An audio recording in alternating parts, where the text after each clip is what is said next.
Hello guys! Tara, i-unbox na natin yung na-receive kong free rice from Lazada. Sa mga nakakuha na din nito, alam ko makaka-relate na kayo, at para naman sa mga hindi pa, nandito rin sa video na to kung paano kayo makakakuha.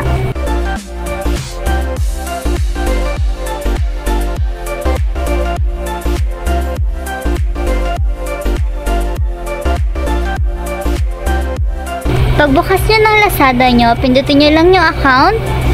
Then, free prize. Magdadirect na kayo sa game. Sobrang simple lang ng game guys. Mag-harvest lang kayo ng bigas. So, dilig-dilig lang. Yung gagamitin yung pandilig, makukuha nyo lang din naman siya sa mga free rewards, mga daily rewards, and yung mga daily mission. So, ayan. Andyan naman lahat ng mga daily missions na need nyo tapusin. Ayan. So, kailangan nyo lang makaharvest ng 15 rice dyan sa game na yan para makakuha ng 1 kilong bigas.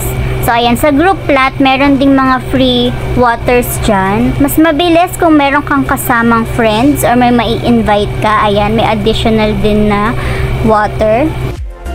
Kung makikita nyo sa previous video, 3 kilo ng bigas yung na-receive ko. Kasi sa team namin, 3 kami. Then, sa team leader pala madideliver yung bigas. So, mas advisable kung nasa bahay lang yung kasama mo or within your community. After nyo makaharvest, meron na kayong voucher na pipindutin din. Ayan, check out, then receive!